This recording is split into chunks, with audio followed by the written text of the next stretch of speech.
بسم اللہ الحمد للہ رب العالمین والصلاة والسلام علی رسولہ محمد خاتم النبیین وامام المتقین وقائد الغر المحجلین وعلی آلہ واصحابہ اجمعین اما بعد۔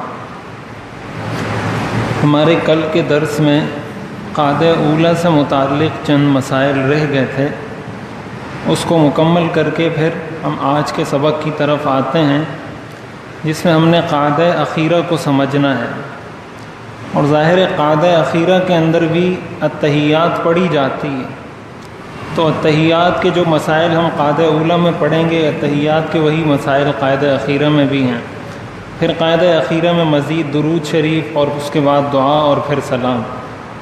تو آج کے سبق میں ہم انشاءاللہ قاعدہ اخیرہ میں جو درود شریف پڑھا جاتا ہے اس کے متعلق پڑھیں گے، اور پھر قاعدہ اخیرہ کے چند بنیادی مسائل، اور جو آخری ہمارا درس ہوگا انشاءاللہ اس میں قاعدہ اخیرہ میں جو دعا پڑھی جاتی ہے اور جو سلام کے مسائل ہیں یہ اس میں آ جائیں گے۔ اس طریقے سے یہ ہمارے مسائل مکمل ہو جائیں گے انشاءاللہ۔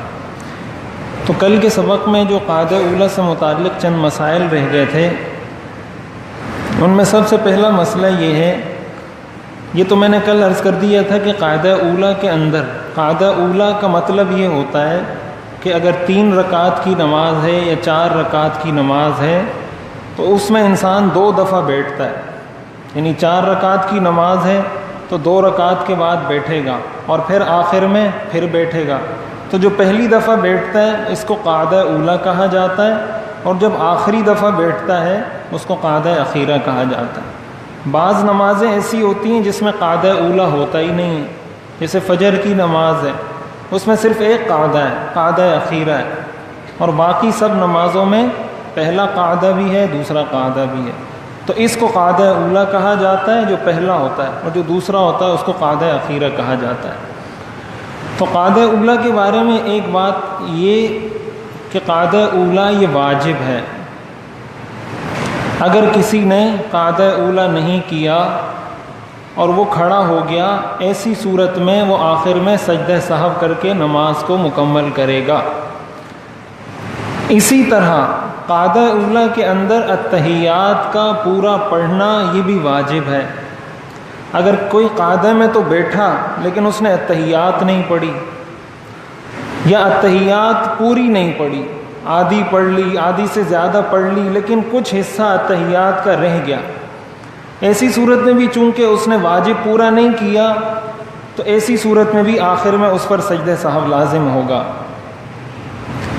اسی طرح ایک بات میں نے کل یہ بھی عرض کر دی تھی کہ قاعدہ اولیٰ اگر امام بھول جاتا ہے اور وہ کھڑا ہو گیا تو ایسی صورت میں مقتدی پر لازم ہے کہ وہ امام کی اتباع کرتے ہوئے کھڑا ہو جائے، اور چاہے امام نماز پڑھا رہا ہو یا کوئی شخص اپنی الگ سے، کوئی مرد یا عورت اپنی الگ سے نماز پڑھ رہے ہوں، اگر قاعدہ اولیٰ کوئی بھول جاتا ہے اور وہ کھڑا ہو چکا ہے تو ایسی صورت میں دوبارہ بیٹھنا جائز ہی نہیں ہے۔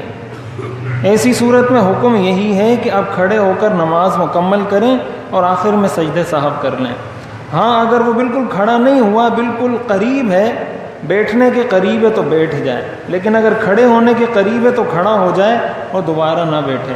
اسی لیے مقتدی بھی امام کے پیچھے وہ بھی امام کے ساتھ ہی کھڑا ہو جائے گا اور امام آخر میں سجدہ سہو کر لے گا۔ اس کے بعد ایک اور مسئلہ قاعدہ اولیٰ کے حوالے سے یہ سمجھنا چاہیے کہ اگر التحیات پڑھنے کے بعد کوئی شخص 3 مرتبہ سبحان ربی العظیم یا 3 مرتبہ سبحان ربی الاعلیٰ کہنے کے برابر خاموش بیٹھا رہا اور اس کے بعد کھڑا ہوا، مثال کے طور پر اس نے التحیات پوری پڑھ لی، اب اس کا دھیان نہیں رہا یا کوئی بھی ایسی وجہ ہوئی کہ وہ خاموش بیٹھا رہا، اور اتنی دیر بیٹھا رہا جتنی دیر میں انسان سبحان ربی العظیم 3 مرتبہ پڑھ لیتا ہے۔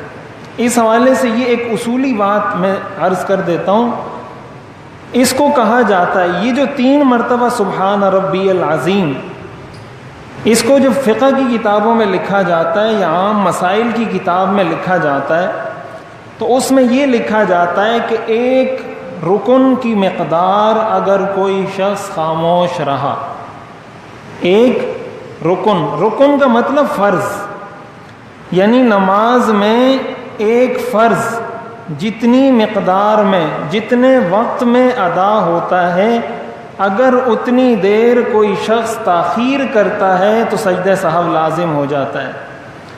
اب رکوع یہ فرض ہے، رکوع یہ فرض ہے، اور یہ فرض کا مسنون طریقہ جو کم سے کم ہے وہ یہ کہ کم از کم 3 مرتبہ انسان سبحان ربی العظیم پڑھے یا کم از کم 3 مرتبہ سجدے میں سبحان ربی الاعلیٰ پڑھے۔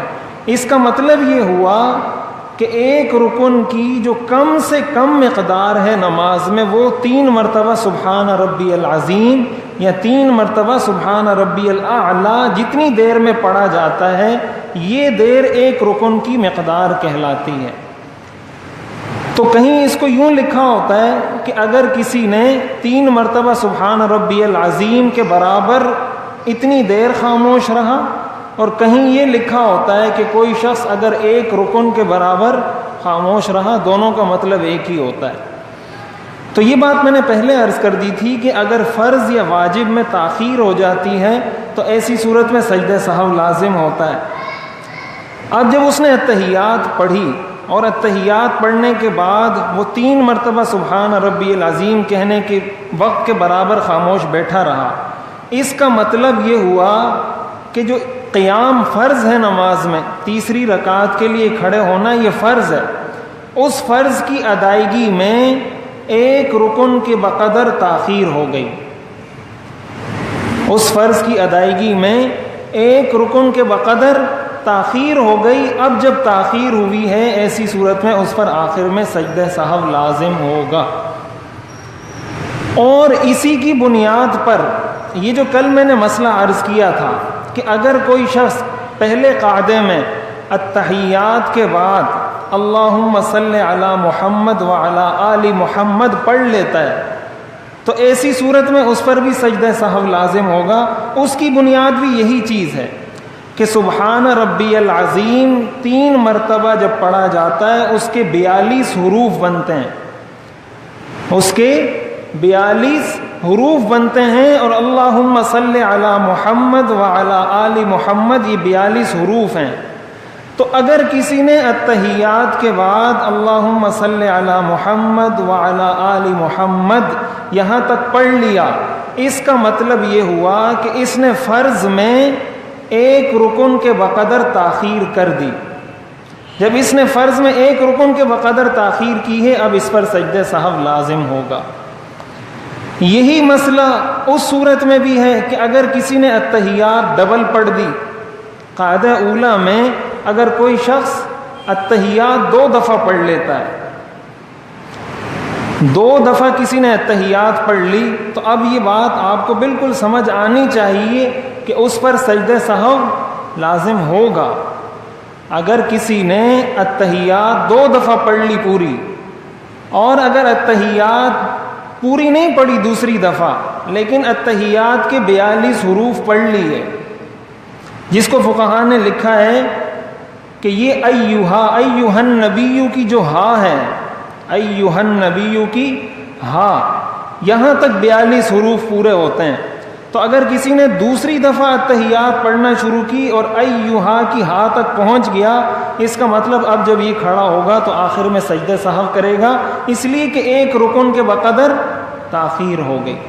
یہی مسئلہ اس وقت بھی ہے کہ اگر کسی نے التحیات کے بعد سورہ فاتحہ پڑھ لی، اب التحیات کے بعد کوئی بھی چیز پڑھی جا رہی ہے، فارمولہ اصول یہی ہے کہ آیا ایک رکن کے برابر تاخیر ہوئی ہے یا نہیں ہوئی ہے۔ اگر ایک رکن سے کم تاخیر ہے تو سجدہ سہو واجب نہیں ہے، اگر ایک رکن کے برابر تاخیر ہوئی ہے تو سجدہ سہو واجب ہو جائے گا۔ اور اسی سے ایک بات یہ بھی سمجھنی چاہیے کہ فقہاء کا اس امت پر کتنا بڑا احسان ہے۔ جن فقہا نے یہ سارے مسائل مستنبط کر کے ہم تک پہنچائے ہیں، انہوں نے کتنا احسان کیا ہے اس امت پر۔ اسی لیے یہ جو کہا جاتا ہے نا کہ آپ حدیث کو مانتے ہیں یا امام ابو حنیفہ کو مانتے ہیں، تو حدیث ہم جب امام ابو حنیفہ کو مانتے ہیں تو اس کا مطلب یہ نہیں ہوتا کہ ہم حدیث کو نہیں مانتے۔ اب مسئلہ یہ ہے کہ یہ جو سارے مسائل ہیں یہ آپ کو حدیث میں بھی نہیں ملیں گے۔ ظاہر نماز میں غلطی کی جتنی صورتیں ہیں، حضور علیہ الصلاۃ والسلام سے وہ ساری غلطیاں تو نہیں ہوئی نماز میں غلطی کی جتنی ممکنہ صورتیں ہیں، حضور علیہ الصلاۃ والسلام سے وہ ساری غلطیاں نماز میں نہیں ہوئی۔ بعض غلطیاں حضور علیہ الصلاۃ والسلام سے ہوئی جن کے بعد آپ نے سجدہ سہو کیا، ان حدیثوں کو سامنے رکھتے ہوئے فقہا نے یہ سارے مسائل اس سے نکالے ہیں کہ اس صورت میں ہوگا، اس صورت میں نہیں ہوگا، اس صورت میں ہوگا، اس صورت میں نہیں ہوگا۔ اب بنیاد وہی حدیث ہے، لیکن حدیث میں یہ ساری چیزیں نہیں ملیں گی، یہ فقہا کی کتابوں میں ملیں گی اور فقہا نے حدیث سے نکالی ہیں۔ یہ فقہا کا اس امت پر احسان ہے۔ اسی کے ساتھ ساتھ اگر کوئی شخص یہ کر لیتا ہے، اچھا یہ ایک چیز یہ یاد رکھنی چاہیے کہ نوافل اور جو سنتیں غیر مؤکدہ ہیں، نوافل اور سنتیں غیر مؤکدہ یعنی عام نفلی نماز میں اگر کوئی قاعدہ اولیٰ کے بعد درود شریف پورا بھی پڑھ لیتا ہے تو اس پر سجدہ سہو واجب نہیں ہوتا۔ عام نفلی نمازوں میں سنت مؤکدہ کا یہ حکم نہیں ہے، فرض کا یہ حکم نہیں ہے، واجب کا یہ حکم نہیں ہے، یہ حکم عام نفلی نماز کا ہے۔ اور اس کی بنیادی وجہ یہ ہے کہ عام نفلی نماز کے اندر اصل یہ ہے کہ انسان 2 رکعت پڑھے۔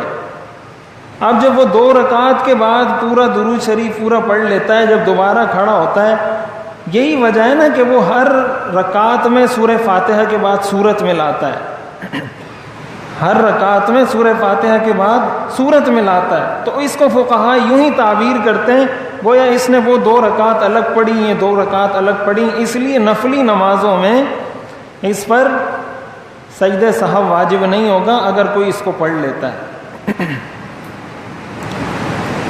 ایک اور مسئلہ اس حوالے سے یہ سمجھنا چاہیے کہ اگر کوئی شخص سورہ فاتحہ کی جگہ پر التحیات پڑھ لیتا ہے، یعنی اس نے نماز شروع کی، تو اب اس کی 2 صورتیں ہو سکتی ہیں۔ پہلی صورت یہ ہے کہ اس نے ثنا کی جگہ پر التحیات پڑھا، یعنی ابھی اس نے قرات شروع نہیں کی، قرات شروع کرنے سے پہلے ہی مثلاً وہ سبحانک اللہم پڑھنا چاہتا تھا، اس کی جگہ اس نے التحیات للہ یہ پورا پڑھ لیا، یا پورا پڑھا یا آدھا پڑھا، تو اس صورت میں سجدہ سہو لازم نہیں ہے۔ کیوں؟ اس لیے کہ یہ بات میں نے عرض کی تھی جب میں نے ثنا کے حوالے سے مسائل بتائے تھے کہ حضور علیہ الصلاۃ والسلام سے نماز کے شروع میں فاتحہ سے پہلے جو کلمات پڑھے جاتے ہیں یہ مختلف کلمات منقول ہیں، صرف یہ سبحانک اللہم و بحمدک صرف یہ الفاظ نہیں ہیں، اور بھی بہت ساری دعائیں ہیں، مثلا اللہم باعد بینی و بین خطایایا کما باعدت بین المشرق والمغرب، اس طرح کی اور بہت ساری دعائیں ہیں۔ تو حضور علیہ الصلاۃ والسلام نے اور دعائیں بھی اس وقت پڑھی ہیں۔ جب پڑھی ہیں تو اگر کوئی شخص ثنا کی جگہ پر کوئی اور دعا پڑھ لیتا ہے، اس کا مطلب کہ اس نے بھی کوئی غلط کام نہیں کیا، یا اس نے ثنا پڑھنی تھی یا اس نے کوئی اور دعا پڑھ لی، تو نماز پہ اثر نہیں پڑے گا، لہٰذا سجدہ سہو بھی لازم نہیں ہوگا۔ لیکن اگر کوئی شخص سورہ فاتحہ کے بعد التحیات پڑھ لیتا ہے، اس نے سورہ فاتحہ پڑھی اور اس کے بعد اس نے سورت ملانی تھی اور اس سورت ملانے کی بجائے اس نے التحیات پڑھ دی، تو اس صورت میں اس پر سجدہ سہو لازم ہو جائے گا۔ کیوں؟ اس لیے کہ یہاں پر اس نے جو سورت پڑھنی تھی، یہ سورت پڑھنی اس پر واجب تھی، سورت پڑھنی اس پر واجب تھی، اور التحیات کی وجہ سے اس واجب میں تاخیر ہوئی ہے، وہ تاخیر سے اس نے وہ واجب ادا کیا ہے، لہٰذا آخر میں یہ شخص سجدہ سہو کرے گا۔ اسی طرح اگر کسی نے سورت پڑھی ہی نہیں، سورہ فاتحہ کے بعد التحیات پڑھ کے رکوع کر لیا، سورہ فاتحہ کے بعد التحیات پڑھ کر رکوع کر لیا، اس کا بھی یہی حکم ہے کہ وہ سجدہ سہو کرے گا، اس لیے کہ اس نے نماز میں ایک واجب عمل چھوڑ دیا ہے کہ اس کو صورت ملانی تھی وہ صورت اس نے نہیں ملائی۔ یہاں ضمناً ایک مسئلہ یہ بھی ذکر کر دوں کہ اگر کسی شخص نے صورت ملانی تھی اور اس کو یاد نہیں رہا، وہ سورہ فاتحہ کے بعد رکوع میں چلا جاتا ہے، سورہ فاتحہ پڑھی اور فوراً رکوع میں چلا گیا، اب اس کو رکوع میں یاد آتا ہے کہ میں نے صورت نہیں پڑھی، تو اس کے لیے حکم یہ ہے کہ وہ رکوع سے دوبارہ کھڑا ہو اور صورت پڑھے، اس کے بعد دوبارہ رکوع کرے اور اپنی نماز مکمل کرے، آخر میں سجدہ سہو کر لے۔ اگر رکوع میں یاد آ جاتا ہے کہ میں نے صورت نہیں پڑھی اور میں نے پڑھنی تھی، تو رکوع سے کھڑا ہو جائے، وہ صورت کو پڑھے اور آخر میں پھر سجدہ سہو کر لے۔ لیکن وتر میں اگر کسی نے دعائے قنوت نہیں پڑھی اور وہ رکوع میں چلا جاتا ہے اور اس کو رکوع میں یاد آتا ہے، تو وہ اب رکوع سے کھڑا نہیں ہوگا، وہ رکوع سے کھڑا نہیں ہوگا، بلکہ اب وہ اپنی نماز جاری رکھے گا، آخر میں سجدہ سہو کرے گا۔ تو یہ فرق ہے کہ اگر صورت رہ گئی ہو، رکوع میں یاد آیا ہو تو کھڑا ہونا پڑے گا، اور اگر دعائے قنوت رہ گئی ہو، رکوع میں یاد آیا تو اب دوبارہ کھڑا نہیں ہوگا، آخر میں سجدہ سہو کرے گا۔ اسی طرح اگر کوئی شخص دوسری رکعت میں کھڑا ہوا اور دوسری رکعت میں سورہ فاتحہ کی جگہ التحیات شروع کر دی، سورہ فاتحہ کی جگہ التحیات شروع کر دی، تو ایسی صورت میں بھی اس پر سجدہ سہو لازم ہوگا۔ کیوں؟ اس لیے کہ یہ جو دوسری رکعت میں جب انسان قیام کرتا ہے تو اس قیام کا جو وظیفہ ہے، اس قیام کی جو دعا ہے، اس قیام کا جو عمل ہے وہ قراءت ہے۔ اس قیام میں ہمیں حکم یہ دیا ہے کہ یہ قراءت کرے گا، لیکن اس نے اس قراءت کی جگہ پر تبدیل کر کے کوئی اور دعا پڑھ دی جو قیام کا وظیفہ نہیں تھا۔ تو دوسری رکعت میں اگر کسی نے ایسا کیا ہے، اس صورت میں اس پر سجدہ سہو لازم ہوگا۔ تو پہلی رکعت میں نے عرض کیا کہ اگر ثنا کی جگہ پر کسی نے پڑھا ہے تو سجدہ سہو لازم نہیں ہوگا، لیکن اگر الحمدللہ کی جگہ پہ پڑھ لیا یا سورت کی جگہ پہ پڑھ لیا، ایسی صورت میں اس پر سجدہ سہو لازم ہوگا۔ دوسری رکعت میں بہر صورت اس پر سجدہ سہو لازم ہے۔ دوسری رکعت میں کھڑے ہونے کے بعد چاہے فاتحہ سے پہلے پڑھا ہو، چاہے فاتحہ کے بعد پڑھا ہو، چاہے سورت کے بعد پڑھا ہو، کسی بھی صورت میں پڑھا ہو، اس پر سجدہ سہو لازم ہوگا۔ ایک اور چیز التحیات کے حوالے سے سمجھنے کی یہ ہے کہ جب التحیات پڑھی جاتی ہے تو اس میں اشہد ان لا الہ الا اللہ پر انگلی کا اشارہ کیا جاتا ہے۔ یہ اشارہ کرنا سنت ہے، حضور علیہ الصلاۃ والسلام سے ثابت ہے۔ اس اشارے کا طریقہ یہ ہے کہ ان دو انگلیوں کو بند کیا جاتا ہے، یہ جو آخری دو انگلیاں ہیں، چھوٹی انگلی اور اس کے ساتھ والی انگلی، اور اس بڑی انگلی اور اس کے ساتھ حلقہ بنایا جاتا ہے، ٹھیک ہے؟ ان دو انگلیوں کو بند کر کے، ان دو انگلیوں کو بند کر کے اس کے ساتھ حلقہ بنایا جائے اور اس کے بعد انگلی اٹھائی جائے۔ یہ اس کا طریقہ ہے۔ اس کے حدیث میں اور بھی ایک دو طریقے آئے ہیں، اس طریقے کو فقہاء نے ترجیح دی ہے کہ یہ طریقہ زیادہ بہتر ہے، ورنہ حدیث میں ایک طریقہ یہ بھی آتا ہے کہ آپ نے انگلی یہاں پر رکھی، ایک میں یہ بھی آتا ہے۔ یہ طریقہ فقہاء نے لکھا ہے کہ یہ طریقہ افضل ہے، انگلیوں کو ان دو کو بند کر کے اس کا حلقہ بنا کے اور اشارہ کیا جائے۔ اور اشارہ کرنے کا طریقہ یہ ہے کہ اشہد ان لا الہ، اس میں دو جملے ہیں، لا الہ الا اللہ، دو چیزیں نہیں ہے کوئی معبود الا اللہ مگر اللہ۔ تو لا الہ میں انسان نفی کرتا ہے، لا الہ میں کیا کرتا ہے؟ نفی کرتا ہے کہ کوئی معبود نہیں ہے۔ الا اللہ کے اندر وہ کیا کرتا ہے؟ اس بات کرتا ہے کہ ہاں ایک ہے اور وہ اللہ ہے۔ تو جب وہ نفی کر رہا ہو تو اس صورت میں وہ انگلی کو اٹھائے گا، اشہد ان لا الہ، لا پر انگلی کو اٹھائے گا، اشہد ان لا الہ اور جب اس بات کرے گا تو انگلی کو گرا دے گا الا اللہ، لا الہ الا اللہ۔ یہ اس کا طریقہ ہے کہ نفی کے وقت انگلی کو اٹھا لیا جائے، اشہد ان لا الہ الا اللہ، تو نفی پر انگلی کو اٹھایا جاتا ہے، اس بات پر انگلی کو گرا دیا جاتا ہے۔ یہ طریقہ حضور علیہ الصلاۃ والسلام سے ثابت ہے، اور ایسا کرنا نماز میں سنت ہے۔ چنانچہ حدیث شریف کے اندر آتا ہے، صحابہ کرام نے حضور علیہ الصلاۃ والسلام کا جو طریقہ نقل کیا ہے اس میں انہوں نے یہ ذکر کیا ہے، ان رسول اللہ صلی اللہ علیہ وسلم کان اذا قعد للتشہد وضع يده اليسرى على ركبته اليسرى واليمنى على اليمنى وعقد 53 واشار باصبعه السبابہ، کہ آپ اپنی اس انگلی کو عربی میں سبابہ کہا جاتا ہے، سبابہ کہا جاتا ہے، تو آپ اپنی سبابہ کی انگلی سے اشارہ کرتے تھے۔ یہ صحیح مسلم کی روایت ہے۔ اسی طرح اور بھی بہت ساری روایات ہیں جس میں صحابہ اکرام رضوان اللہ علیہم اجمعین نے حضور علیہ الصلاۃ والسلام کی نماز کا طریقہ بتایا، کہ ہم آپ کو بتاتے ہیں کہ حضور علیہ الصلاۃ والسلام کیسے نماز پڑھتے تھے۔ پھر اس صحابی نے جب نماز پڑھائی تو اس میں بھی اس انگلی کا اشارہ کیا، تو یہ صحیح احادیث سے ثابت ہے یہ اشارہ کرنا۔ اب یہاں پر ایک چیز سمجھنے کی وہ بھی سمجھ لینی چاہیے، بعض لوگ انگلی کو مسلسل حرکت دیتے رہتے ہیں، اشہد ان لا الہ الا اللہ، آخر تک پوری انگلی کو حرکت دیتے رہتے ہیں۔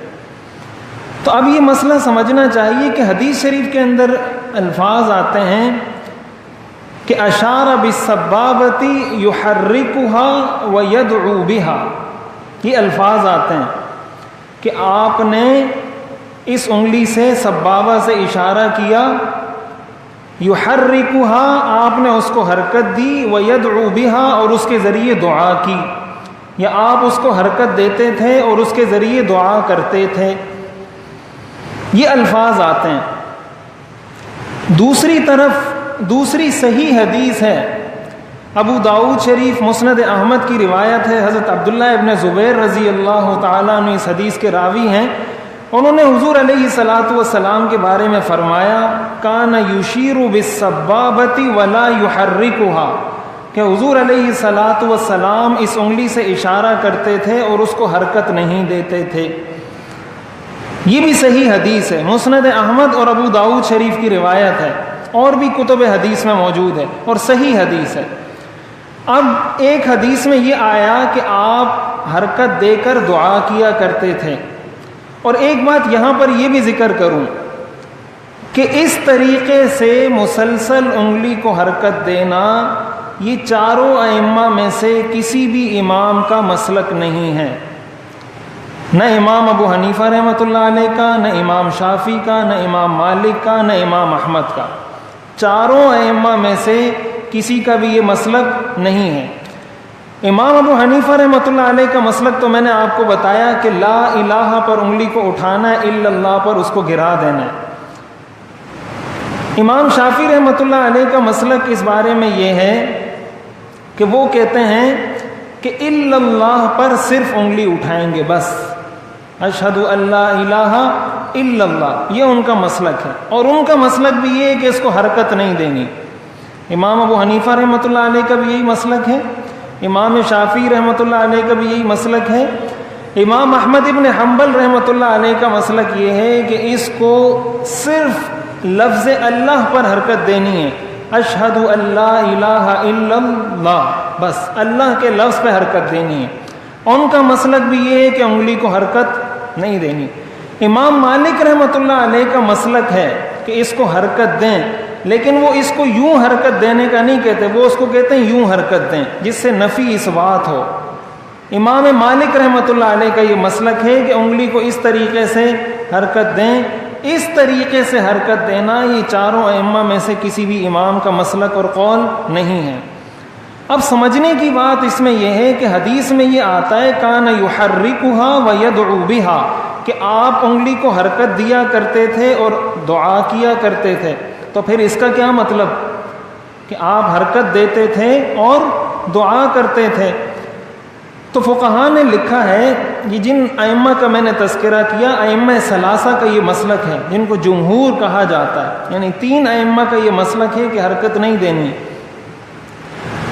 بالخصوص جب اس کے سامنے ایک حدیث ہے، حضرت عبداللہ ابن زبیر نے فرمایا کہ آپ حرکت نہیں دیتے، تو فقہاء یہ کہتے ہیں کہ جن احادیث میں یہ تذکرہ موجود ہے کہ آپ اس کو حرکت دیتے تھے، اس حرکت سے یہ حرکت مراد ہے، اس حرکت سے یہ حرکت مراد ہے۔ اور یہ معنی اس کا کیوں لیتے ہیں؟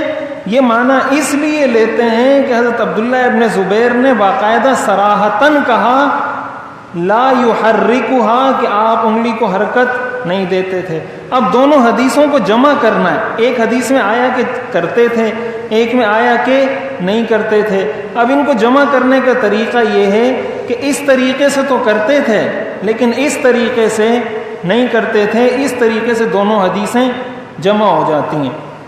اسی لیے جمہور فقہاء نے اس مسلک کو اختیار کیا ہے کہ افضل طریقہ یہ ہے کہ اس کو حرکت دی جائے، جیسے احناف کا میں نے مسلک ذکر کیا، لا الہ پر انگلی کو اٹھا کر الا اللہ پر انگلی کو گرا دیا جائے، یہی سب سے بہتر طریقہ ہے، اور اس میں دونوں حدیثوں کو جمع بھی کر دیا جاتا ہے۔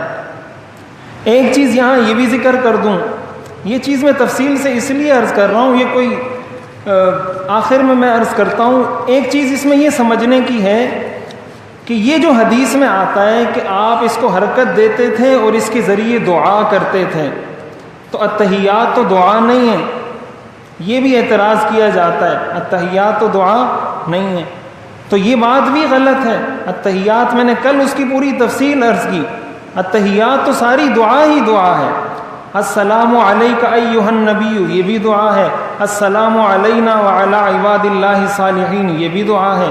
اور اس کے بعد جو آگے اشہد ان لا الہ الا اللہ پڑھا جاتا ہے، تو حدیث کے اندر بہت ساری ایسی مثالیں موجود ہیں جس میں ایک ذکر کو جو بظاہر دعا نظر نہیں آتی، اس کو حدیث میں دعا کے لفظ سے تعبیر کیا گیا ہے۔ مثلا حدیث میں آتا ہے افضل الدعاء یوم عرفۃ لا الہ الا اللہ، کہ عرفہ کے دن سب سے بہترین دعا لا الہ الا اللہ ہے۔ اب لا الہ الا اللہ دعا تو نہیں ہے، لیکن آپ نے حدیث میں اس کو دعا فرمایا۔ اس سے معلوم یہ ہوتا ہے کہ عربی میں دعا کا لفظ عام ذکر کے لیے بھی استعمال ہوتا ہے۔ تو خلاصہ یہ نکلا کہ یدعو بہا کا مطلب یہ ہے کہ آپ جب یہ ذکر کرتے تھے، جب التحیات پڑھا کرتے تھے، اس موقع پر یہ اشارہ کرتے تھے۔ یہ تو ساری اس کی تفصیل ہے دلائل کی روشنی میں۔ اب ایک بات میں آگے یہ عرض کروں، یہ میں نے تفصیل اس لیے عرض کی کہ بسا اوقات بہت سارے لوگ دوسروں کو تشویش میں مبتلا کرتے ہیں۔ اب مسئلہ یہ بات میں نے پہلے بھی عرض کی تھی، انگلی کا اشارہ کرنا سنت ہے، انگلی کا اشارہ کرنا سنت ہے۔ اگر کوئی شخص سرے سے اشارہ نہ کرے اس کی بھی نماز ہو جائے گی، کوئی شخص سرے سے اشارہ ہی نہ کرے اس کی بھی نماز کیا ہے؟ ہو جائے گی۔ نماز میں ہم یہ کہیں گے کہ ایک سنت اس نے چھوڑ دی، لیکن ہم یہ نہیں کہیں گے کہ دوبارہ ادا کریں۔ تو اگر کوئی بالکل کرتا ہی نہیں ہے تو اس سے ہو جاتی ہے، تو اگر کسی نے ایسا کیا اس کی بھی ہو جائے گی، کوئی مسلسل حرکت دیتا رہا اس کی بھی ہو جائے گی۔ تو اس کو اتنا بڑا مسئلہ بنانا، اس دن میرے پاس ایک صاحب آئے، 4-5 حدیثیں لکھی ہوئی تھی کہ یہ حدیث نمبر ہیں اور یہ بخاری اور مسلم کی روایات ہیں، اس میں یہ آیا ہے کہ آپ اس کو حرکت دیتے تھے۔ اور یہ بات یاد رکھیں، کسی بھی حدیث میں یہ چیز نہیں ہے کہ آپ مسلسل حرکت دیتے تھے، یہ بات کسی بھی حدیث میں موجود نہیں ہے۔ تو اب میں نے ان کو کہا، میں نے کہا بھائی آپ اگر مسلسل حرکت دے کے پڑھنا چاہتے ہیں آپ پڑھیں۔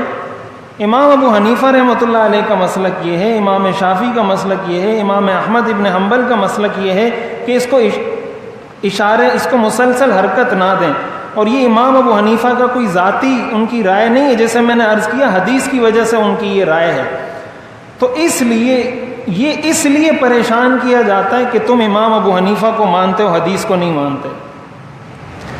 تو یہ وہی بات ہے کہ اس طرح کے فروعی مسائل میں اتنی شدت کرنا کہ تمہاری نماز نہیں ہوئی، اس کی نماز نہیں ہوئی، تمہاری نماز سنت کے خلاف ہے، یہ طریقہ خلاف سنت ہے، یہ تو حدیث میں نہیں آیا، یہ تو حدیث کے خلاف ہے، اس طریقے سے لوگوں کو متنفر کرنا یا آپس میں لڑانا، اور پھر ایسے مسئلے پر کہ جو اگر نہ بھی ہو نماز میں تو نماز ہو جاتی ہے، تو اگر کسی نے ایسا کیا یا ایسا کیا تو اس سے کون سا اتنا بڑا مسئلہ کھڑا ہو جاتا ہے، بالخصوص جب اس کے پیچھے اتنے دلائل بھی ہیں۔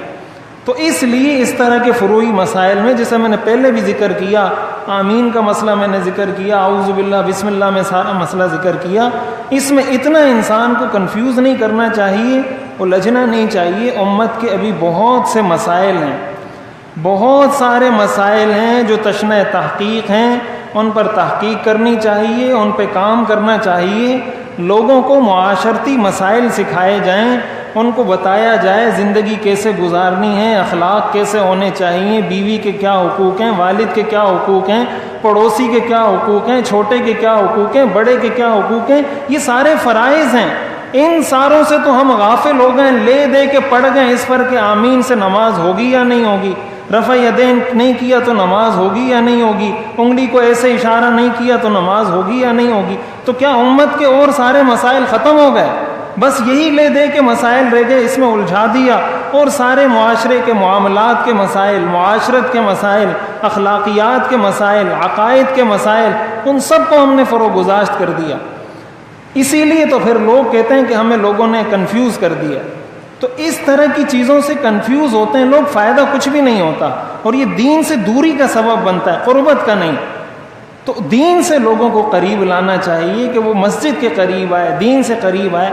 آپ نماز پڑھیں، آپ رفع یدین کے ساتھ پڑھتے ہیں، بغیر رفع یدین کے پڑھتے ہیں، آمین بالجہر کرتے ہیں، آمین بالسر کرتے ہیں، انگلی کو یوں اشارہ دیتے ہیں، حرکت دیتے ہیں، نماز پڑھیں، نماز پڑھیں، نماز نہیں چھوڑیں۔ جس طریقے سے آپ کو سمجھ میں آتا ہے نماز پڑھیں، نماز پڑھنا فرض ہے۔ ان چیزوں میں الجھا کر لوگ اس سے پیچھے ہٹ گئے کہ یار یہ نماز پڑھنا تو بہت مشکل کام ہے، کوئی کہتا ہے یہ کرو، کوئی کہتا ہے یہ کرو، کیا کروں؟ بھائی جس طرح سمجھ میں آتا ہے، جس عالم پر آپ کو اعتماد ہے اس طریقے سے نماز پڑھیں، لیکن خدا را امت کو اس طرح تقسیم کرنا، اس طرح کے مسائل میں الجھانا، یہ نہ شریعت کا مزاج ہے، نہ شریعت کا تقاضا ہے، نہ وقت کا تقاضا ہے۔ اس چیز کو بہت اچھے طریقے سے سمجھنا چاہیے۔ تو یہ تو کل کے جو مسائل رہ گئے تھے وہ میں نے آج عرض کر دیے۔ آج جو ہم نے قاعدہ اخیرہ کے مسائل سمجھنے ہیں، تو سب سے پہلے خشوع اور خضوع حاصل کرنے کے ایک دو طریقے اور ہم ذکر کرتے ہیں۔ ان میں سے ایک طریقہ یہ ہے کہ انسان کو اگر بہت زیادہ بھوک لگی ہوئی ہو، شدید بھوک لگی ہوئی ہے اور کھانا آ گیا، تو ایسی صورت میں اس کو بھوک بھی لگی ہوئی ہے، کھانا بھی سامنے آ گیا، اب اس کو یہ اندیشہ ہے کہ اگر میں نماز پڑھوں گا تو میرا سارا ذہن کھانے کی طرف لگا رہے گا کہ کھانا ٹھنڈا ہو رہا ہے یا مجھے بھوک لگی ہوئی ہے۔ ایسی صورت میں پہلے کھانا کھائے، بعد میں نماز پڑھے۔ پہلے کھانا کھائے، اگرچہ اس کو پتہ ہے کہ اب جماعت کھڑی ہو گئی ہے، لیکن اس کو معمول بنانا جائز نہیں ہے۔ ایسا نہیں ہے کہ انسان گھر والوں کو کہہ دے کہ بھائی مجھے کھانا جب عشاء کی اذان ہو جائے پھر دینا، اور پھر کہے کہ حدیث میں آیا۔ یہ مطلب نہیں ہے اس کا۔ مطلب یہ ہے کہ ایسا ہو گیا، اتفاقاً ہو گیا، آپ کھانے کے لیے بیٹھے، آپ کو بھوک بھی لگی ہوئی تھی، کہیں سے آئے، اور اب آپ کو یہ ہے کہ میں نماز توجہ سے نہیں پڑھ سکوں گا، تو حدیث شریف کے اندر حضور علیہ الصلاۃ والسلام نے ارشاد فرمایا، لا صلاۃ بحضرۃ الطعام، جب کھانا حاضر ہو جائے پھر نماز نہ پڑھیں۔ اس کا یہی مطلب ہے کہ جب، اور یہ بھی ایک شرط ہے کہ وقت میں گنجائش ہو، یعنی آپ کو یہ خطرہ نہ ہو کہ نماز قضا ہو جائے گی۔ اگر نماز کے قضا ہونے کا اندیشہ ہے، اس صورت میں کھانے کو چھوڑ کر پہلے نماز پڑھیں تاکہ وہ قضا نہ ہو۔ البتہ اگر وقت میں وسعت ہے، آپ کو یہ پتہ ہے کہ میرے کو وقت مل جائے گا اور نماز قضا نہیں ہوگی، تو ایسی صورت میں پہلے کھانا کھا لے اور اس کے بعد نماز پڑھے۔ اسی طرح دوسری صورت، اس کی وجہ کیا ہے کہ اس سے بھی خشوع اور خضوع میں اثر پڑتا ہے۔ جب انسان کو بھوک لگی ہوگی، اس کی ساری توجہ کھانے کی طرف ہوگی، وہ نماز کیا پڑھے گا؟ خشوع خضوع اس کو کہاں سے نصیب ہوگا؟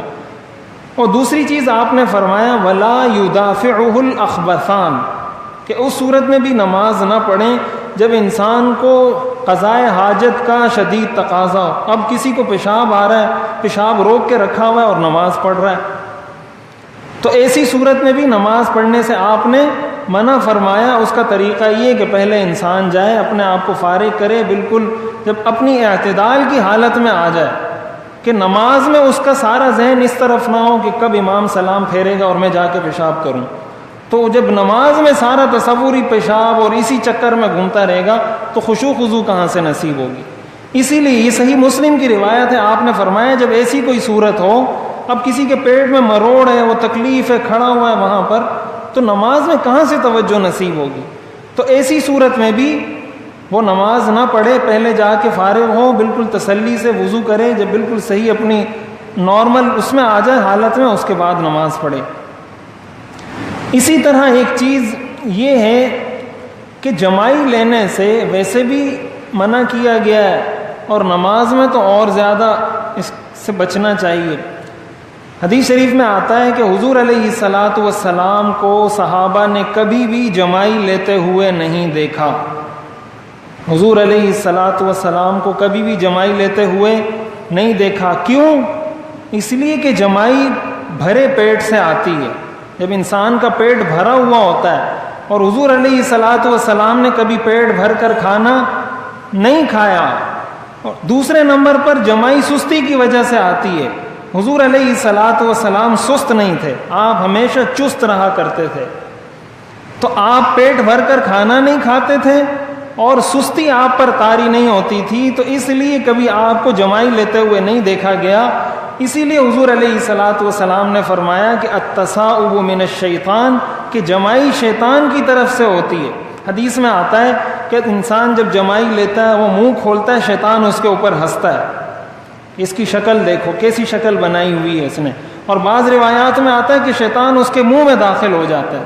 یہ صحیح حدیث ہیں. اب منہ میں داخل ہونے کا کیا مطلب؟ منہ میں داخل ہونے کا مطلب فقہاء نے لکھا ہے، محدثین نے، کہ ایسا شخص اس پر شیطان کنٹرول حاصل کر لیتا ہے. یہ مطلب بھی ہو سکتا ہے کہ حقیقت میں داخل ہوتا ہو، اور یہ مطلب بھی ہو سکتا ہے داخل ہونے سے کہ شیطان نے اس پر کنٹرول حاصل کر لیا، اب جیسے شیطان چاہے گا اس کو چلائے گا. تو اس لیے عام حالات میں بھی بعض لوگوں کی عادت ہوتی ہے اتنا بڑا منہ کھول کے جمائی لیتے ہیں، آس پاس کے 2-3 بندے پہلے سے ہی سہم کے بیٹھ جاتے ہیں کہ پتہ نہیں کیا ہو رہا ہے. اور بعض لوگ جیسے کچھ پڑھ بھی رہے ہوں گے، تلاوت کر رہے ہیں یا سبحان ربی العظیم، وہ بھی منہ کھولا ہوگا اور پڑھ رہے ہوں گے. تو ایسی صورت میں رک جانا چاہیے، جب منہ بند ہو جائے اس کے بعد پڑھنا چاہیے. ظاہر ہے آپ نے جب اتنا منہ کھولا ہوا ہے، اس وقت آپ کی زبان سے کیا نکل رہا ہے وہ تو آپ کو خود بھی سمجھ میں نہیں آئے گا. اگر کوئی ریکارڈ کر کے آپ کو سنائے کہ حضرت سنیں، یا آپ پڑھ رہے تھے الحمدللہ رب العالمین، تو آپ کو بھی سمجھ نہیں آئے گا کہ یہ میں نے کیا پڑھا ہے. تو جب سمجھ نہیں آئے گا اس کا مطلب آپ نے پڑھا ہی نہیں. جب پڑھا نہیں تو پھر آپ کی نماز کا مسئلہ ہوگا. تو نماز میں اسی لیے حدیث شریف کے اندر آتا ہے، حضور علیہ الصلاۃ والسلام نے فرمایا اذا تثاءب احدكم في الصلاة فليقزم ما استطاع فإن الشيطان يدخل. یہ صحیح مسلم کی روایت ہے کہ جب کسی کو جمائی آئے تو جتنا دبا سکتا ہے اس کو دبائے. فقہاء نے لکھا ہے اس کا طریقہ یہ کہ اوپر والے دانتوں سے نیچے والے ہونٹ کو دبائے. اس طریقے سے جب وہ دبائے گا اپنے نیچے کے ہونٹ کو تو وہ کسی حد تک کنٹرول حاصل کر لے گا. بہرحال اگر اس کا منہ کھلتا ہے اس صورت میں اس پہ ہاتھ رکھ دینا چاہیے. اگر کھڑا ہوا ہے قیام کی حالت میں تو سیدھا ہاتھ رکھے، اور اس کے علاوہ اگر کسی اور پوزیشن میں ہے تو اس صورت میں الٹا ہاتھ رکھے تاکہ اس کو اپنے منہ کو بند کر سکے اور اس سے کوئی ایسی آواز نہ نکلے. تو یہ بھی چند چیزیں ہیں جس سے انسان کو نماز میں خشوع اور خضوع حاصل ہوتا ہے. اور اس سے ہمیں یہ بھی پتہ چلتا ہے کہ ایک مسلمان کو چست ہونا چاہیے. ایک مسلمان ہمیشہ چست ہوتا ہے، سست نہیں ہوتا. ہمارے ہاں بزرگی کے معیارات میں سے ایک معیار یہ بھی، جو جتنا سست ہوگا وہ اتنا بڑا بزرگ ہوگا. جو کوئی بھی کام نہیں کرتا ہو، بیٹھا ہو، بس ایسی لگا ہوا ہے، بیٹھا ہوا ہے وہاں پر، اور بس حلوے آ رہے ہیں، کھانے پینے مرغن غذائیں کھا رہا ہے، پی رہا ہے، سو رہا ہے، اٹھ رہا ہے، کوئی پتہ نہیں ہے دنیا جہان کا، یہ بزرگی کی سب سے بڑی علامت ہے. یاد رکھیں یہ انبیاء کی صفت نہیں ہے. انبیاء اس قوم کے اس معاشرے میں رہا کرتے تھے اور ان کے ساتھ اٹھتے بیٹھتے تھے. یہ جو قرآن میں انبیاء پر کفار کا اعتراض ذکر کیا ہے، ما لہذا الرسول یأکل الطعام ویمشی فی الاسواق، یہ قرآن کی آیت ہے کہ یہ کیسا رسول ہے، یہ کھانا بھی کھاتا ہے، بازاروں میں بھی پھرتا ہے، یہ کیسا رسول ہے. آج ہمارا معاشرہ بھی یہی اعتراض کرتا ہے. کسی مولوی کو بازار میں دیکھا تو یہی اعتراض کرتے ہیں، یہ کیسا مولوی ہے، یہ تو بازار میں گھوم رہا تھا. یہ قرآن کی آیت ہے، ما لہذا الرسول یأکل الطعام ویمشی فی الاسواق. مولوی آپ کو انسان نظر نہیں آتا، یا آپ کو کوئی خلائی مخلوق نظر آتی ہے، یا کوئی فرشتہ نظر آتا ہے، یا کوئی جن نظر آتا ہے، کیا آپ نے اس کو سمجھا ہوا ہے؟ جب رسول بازار جا رہا ہے، وہ کھانا کھا رہا ہے، وہ اپنی ضروریات پوری کر رہا ہے، تو رسول سے بڑا بزرگ کون ہوگا؟ ان سے بڑا کون ولی اللہ ہوگا؟ اللہ کا مقرب کون ہوگا؟ تو اس لیے یہ بزرگی کے معیارات جو ہے نا، اس کو آہستہ آہستہ ختم کرنا چاہیے. بزرگی کے معیارات وہ ہیں جو قرآن اور حدیث نے بتائے ہیں. تو سست ہونا اور غافل ہونا اور دنیا جہان کی چیزوں سے بے خبر ہونا یہ بزرگی کی علامات نہیں ہیں. اسی لیے حضور بعض روایات میں آتا ہے کہ کسی نبی کو بھی جمائی نہیں آتی تھی، کسی نبی نے بھی جمائی نہیں لی، یہ بھی بعض روایات میں آتا ہے. تو یہ سارے انبیاء کی مشترکہ صفت ہے کہ وہ سست نہیں ہوتے تھے، چست ہوتے تھے. اس لیے اپنے آپ کو چست رکھنا چاہیے. اور چستی کا ایک بہت بڑا تعلق اس چیز سے ہے کہ انسان ہر وقت کھاتا نہ رہے، بس ہر وقت ہی منہ چل رہا ہے، کھا رہا ہے، پیٹ خراب ہو رہا ہے پھر بھی کھا رہا ہے، پھر خراب ہو رہا ہے پھر کھا رہا ہے، پھر خراب ہو رہا ہے پھر کھا رہا ہے، بس اسی کو مقصد بنایا ہوا ہے. حدیث شریف میں آتا ہے کہ مومن ایک آنت سے کھاتا ہے اور کافر 7 آنتوں سے کھاتا ہے. تو مومن اسی لیے حدیث میں آتا ہے کہ جب 1/3 جگہ رہ جائے معدے میں تو بس کر دو. ہم لوگ تو یہاں تک اپنے آپ کو بھرتے ہیں، خصوصاً اگر دعوت ہو پھر تو کوشش ہوتی ہے کہ بس بعد میں دیکھی جائے گی. وہ کہتے ہیں نا یار مال کسی اور کا ہے، پیٹ تو اپنا ہے، اپنے پیٹ کا ہی خیال کر لو بھائی. تو یہ نہ تو سنت ہے، نہ تو یہ شریعت کا تقاضا ہے، نہ یہ اسلام کا مزاج ہے. تو ان چیزوں میں بھی احتیاط کرنی چاہیے، یہ بھی اسلام کی تعلیمات ہیں. اس کے بعد قاعدہ اخیرہ کے چند بنیادی اور اہم مسائل. قاعدہ اخیرہ میں بیٹھنے کا طریقہ تو وہی ہے جو جلسے میں بیٹھنے کا طریقہ ہے، جو قاعدہ اولیٰ میں بیٹھنے کا طریقہ ہے. مرد مردوں کی طرح، عورتیں عورتوں کی طرح، وہ ہم ذکر کر چکے ہیں. اور قاعدہ اخیرہ میں کرنا کیا ہے؟ پہلے التحیات پڑھیں گے، پھر درود شریف پڑھیں گے، اس کے بعد دعا پڑھیں گے، دعا کے بعد دائیں جانب سلام پھیریں گے، اس کے بعد بائیں جانب سلام پھیر دیں گے اور نماز مکمل ہو جائے گی. تو قاعدہ اخیرہ کے بارے میں ایک بات تو یہ یاد رکھیں کہ قاعدہ اخیرہ نماز میں فرض ہے. قاعدہ اخیرہ نماز میں فرض ہے، اس لیے اس کے بغیر نماز نہیں ہوگی. فرض کے بارے میں نے یہ اصول ذکر کر دیا تھا کہ فرض رہ جائے تو نماز نہیں ہوتی. اور دوسری بات یہ یاد رکھیں کہ قاعدہ اخیرہ میں التحیات پوری پڑھنا یہ واجب ہے. التحیات پوری پڑھنا یہ واجب ہے. اسی طرح دونوں جانب سلام پھیرنا یہ بھی واجب ہے. التحیات بھی واجب ہیں، دونوں جانب سلام پھیرنا یہ بھی کیا ہے؟ واجب ہے. درود شریف اور دعا کا پڑھنا یہ مسنون ہے. درود شریف اور دعا کا پڑھنا یہ نماز میں مسنون ہے. اگر کسی نے درود شریف نہیں پڑھا غلطی سے تو اس کی نماز ہو جائے گی. لیکن علماء نے لکھا ہے، حضرت مفتی رشید احمد صاحب رحمۃ اللہ علیہ نے حسن الفتاوی میں یہ بات لکھی ہے کہ اگر کسی سے درود شریف رہ جاتا ہے تو اس کو چاہیے کہ وہ نماز دوبارہ پڑھے. اگرچہ اگر اس نے نہیں پڑھی نماز اس کی ہو گئی، لیکن درود شریف کی اہمیت اتنی زیادہ ہے کہ اگر کسی سے رہ گیا درود شریف پڑھنا تو بہتر یہی ہے، افضل یہی ہے کہ اس نماز کو وہ دوبارہ پڑھ لے. بہرحال اگر اس نے وہ نماز دوبارہ نہ بھی پڑھی اس کی نماز ہو جائے گی. تو یہ ایک تو اس کے جو سٹیٹس ہیں یہ یاد رکھنے چاہیے کہ قاعدہ اخیرہ فرض ہے، التحیات پوری پڑھنا یہ واجب ہے، دونوں جانب سلام کا پھیرنا یہ واجب ہے، درود شریف اور دعا کا پڑھنا یہ سنت ہے۔ اور دعا کے اندر درود شریف تو وہی درود ابراہیمی ہے، اس کا ہم ابھی تذکرہ کرتے ہیں، اور دعا کے اندر کوئی بھی منقول دعا پڑھی جا سکتی ہے۔ قرآن کریم میں بہت ساری دعاؤں کا تذکرہ ہے، ربنا آتنا فی الدنیا حسنہ، رب اجعلنی مقیم الصلاۃ ومن ذریتی، یہ دعائیں ہیں، اور کوئی بھی منقول جو احادیث میں دعائیں منقول ہیں وہ دعائیں بھی پڑھی جا سکتی ہیں۔ دعا کے حوالے سے تفصیل انشاءاللہ میں اگلے درس میں عرض کروں گا۔ تو درود شریف جو پڑھا جاتا ہے، اللہم صلی علی محمد، اے اللہ درود بھیج، رحمت بھیج محمد صلی اللہ علیہ وسلم پر، وعلی آل محمد، اور محمد صلی اللہ علیہ وسلم کی آل پر، کما صلیتا، جس طرح آپ نے درود بھیجا، علی ابراہیم، حضرت ابراہیم علیہ السلام پر، وعلی آل ابراہیم، اور حضرت ابراہیم علیہ السلام کی آل پر، انک حمید، بے شک آپ حمید قابل تعریف ہیں، حمید آپ اس بات کے مستحق ہیں کہ آپ کی تعریف کی جائے۔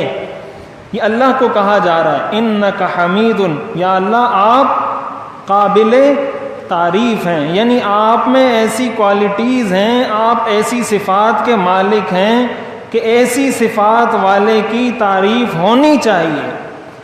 مجید، آپ بزرگی والے ہیں، آپ میں بزرگی کی ساری صفات جمع ہیں۔ اور اس کے بعد اللہم بارک علی محمد، اے اللہ برکت نازل فرما، برکت عطا فرما، علی محمد، حضرت محمد صلی اللہ علیہ وسلم کو، وعلی آل محمد، اور حضرت محمد صلی اللہ علیہ وسلم کی آل کو، ان کو برکت عطا فرما یا ان پر برکت نازل فرما۔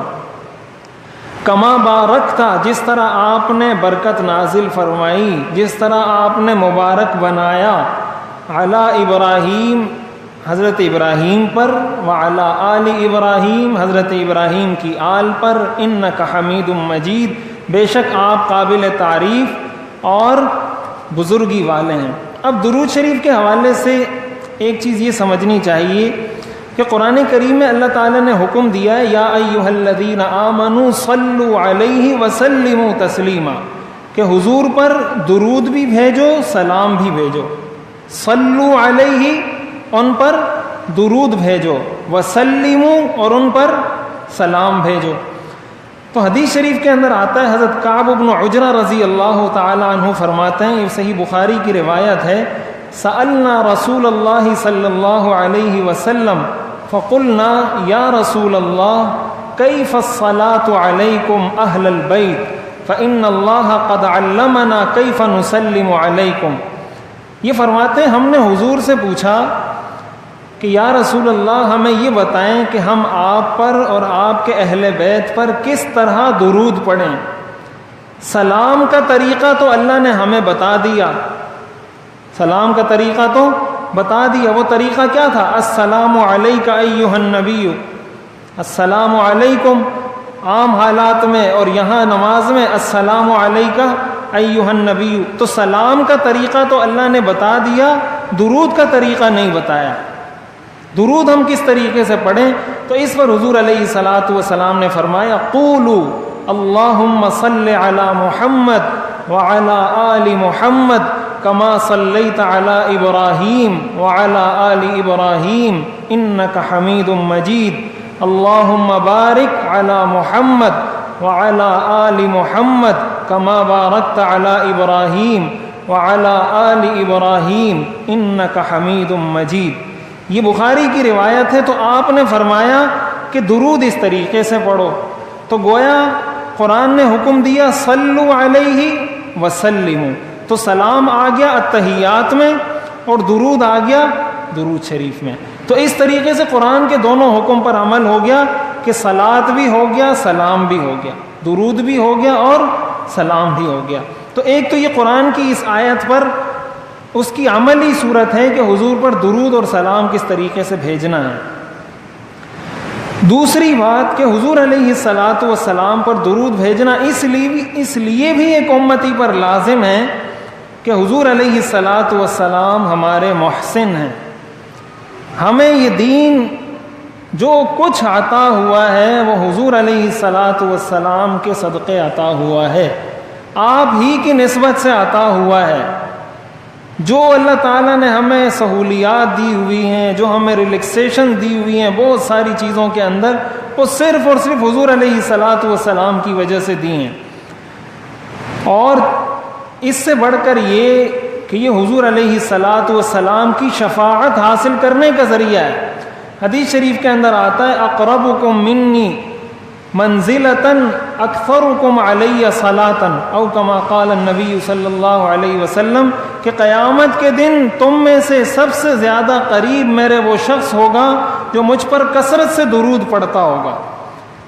تو ہم میں سے کون ایسا شخص ہے جو حضور کی قربت، ان کا تعلق اور قرب حاصل نہیں کرنا چاہتا؟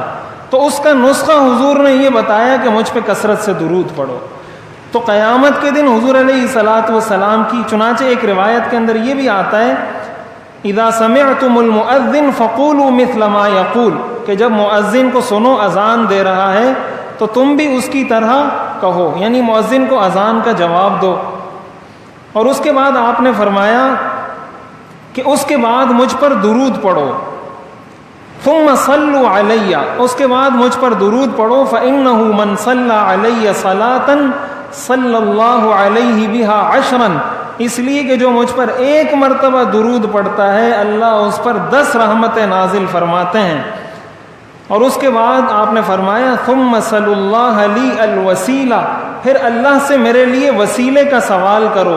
یہ جو ہم دعا پڑھتے ہیں نماز کے بعد کی جو دعا ہے، اس میں ہم حضور علیہ الصلاۃ والسلام کے لیے وسیلے کی دعا کرتے ہیں، اللہم رب ہذہ الدعوۃ التامہ، اس کے اندر جو ہم دعا مانگتے ہیں، فإنها منزلة فی الجنۃ لا تنبغی الا لعبد من عباد اللہ، یہ وسیلہ جنت میں ایک مقام کا نام ہے، اور یہ اللہ تعالیٰ نے اپنے ایک بندے کے لیے خاص کیا ہوا ہے، یعنی ایک ہی بندے کو ملے گا۔ وَأَرْجُو أَنْ أَكُونَ أَنَا ہوا، اور مجھے امید ہے کہ میں ہی وہ شخص ہوں گا، یعنی اللہ تعالیٰ نے یہ مقام میرے لیے خاص کیا ہے، تم اللہ سے میرے لیے اس بات کی دعا کیا کرو۔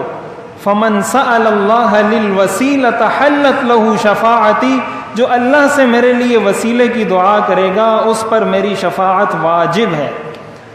تو اس کا ایک یہ بہت بڑا فائدہ ہے اس دعا کا، اذان کے بعد پڑھی جانے والی دعا کا، اور اس کے بعد درود شریف پڑھنے کا، کہ اس سے انسان کو حضور علیہ الصلاۃ والسلام کی شفاعت کا ایک ذریعہ بھی نصیب ہو جاتا ہے۔ درود شریف کے حوالے سے ایک بات یہ یاد رکھنی چاہیے، اور حضور علیہ الصلاۃ والسلام کا اپنی اس امت سے کتنا قریبی تعلق تھا اس کا اندازہ اس بات سے لگایا جا سکتا ہے۔ ایک صحابی فرماتے ہیں کہ حضور علیہ الصلاۃ والسلام کو میں نے دیکھا آپ سجدے میں پڑے ہوئے ہیں، تو کافی دیر میں دیکھتا رہا، غالباً حضرت کعب رضی اللہ تعالیٰ عنہ ہیں یا حضرت ابی بن کعب رضی اللہ تعالیٰ عنہ، وہ فرماتے ہیں کہ آپ سجدے میں کافی دیر انتظار کرتا رہا، آپ نے اتنا طویل سجدہ کیا کہ مجھے اس بات کا اندیشہ ہوا کہ کہیں حضور علیہ الصلاۃ والسلام کی روح پرواز کر چکی ہے، کہیں آپ اس دنیا سے تشریف لے جا چکے ہیں۔ اتنا طویل سجدہ،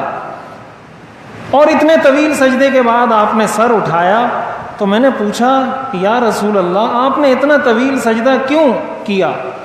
تو حضور علیہ الصلاۃ والسلام نے فرمایا کہ مجھے ابھی حضرت جبریل علیہ السلام نے خوشخبری دی، اور اس خوشخبری کے شکر کے لیے میں نے یہ سجدہ کیا ہے۔